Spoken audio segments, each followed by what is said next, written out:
Hello again, and welcome back to Authoritarianism 101.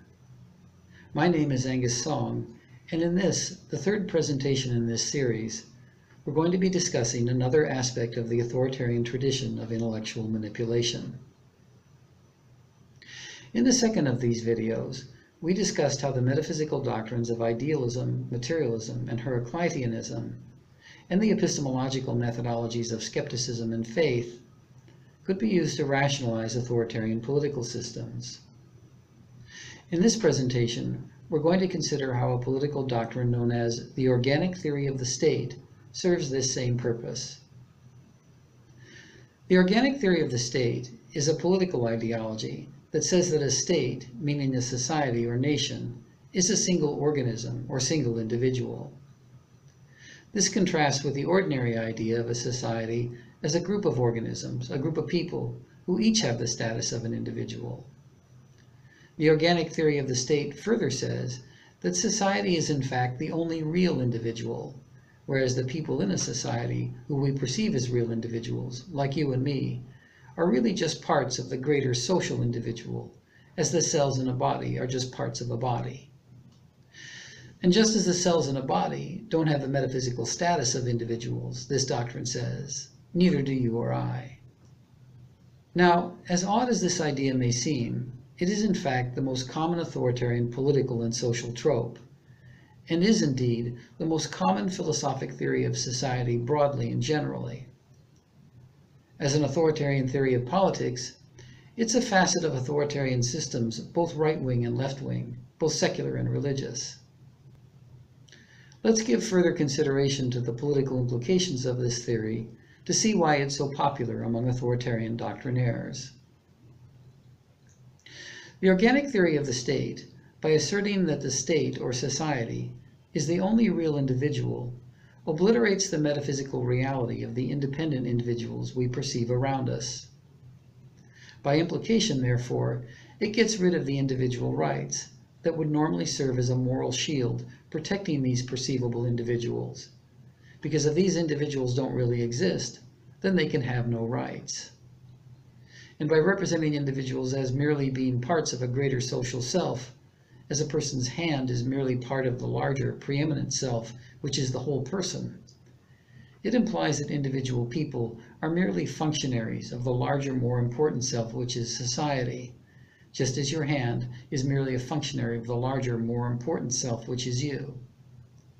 This conception leads to the conclusion that the only morally legitimate purpose of individuals is to obey the higher being, which is society as a whole, just as you consider your hand obliged to obey the higher being that is yourself. Now, the basic idea of the organic theory of the state is a ramification of, or development from, broader metaphysical theories, or theories of reality, that say that the whole of reality is an organism, not just society.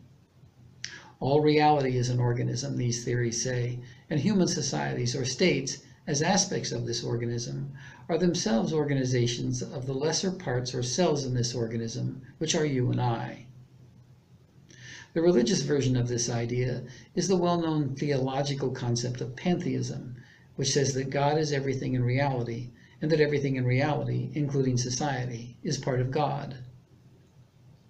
In the last few hundred years, a secular version of this idea has become increasingly popular. This secular doctrine, in its most common form, says that everything in reality, the whole of reality, is humanity, or some segment of humanity, conceived of as a single supernaturalistic being, and that humanity conceived of as a single being is reality. This idea implies the organic theory of the state directly, by replacing a pantheistic conception of God with an all-subsuming, all-encompassing conception of humanity. All of the major religions either imply or state openly that society is an organism, with individual human beings merely being parts of society because society is part of God. This theological conception has provided metaphysical premises for authoritarian political doctrines as far back as history records.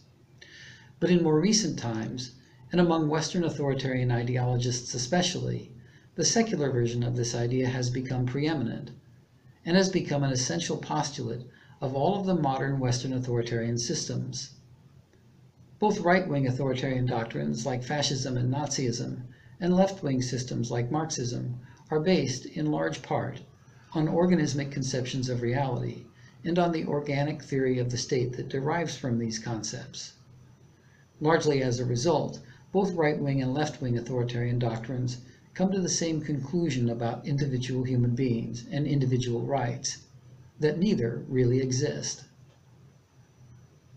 Today, organic conceptions of reality and society are increasingly influential.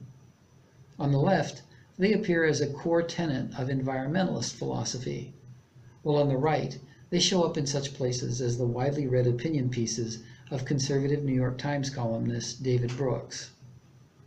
And wherever they appear, whatever the intentions of their proponents, they serve to erode the political philosophy of individual rights that our modern liberal republics were originally established upon.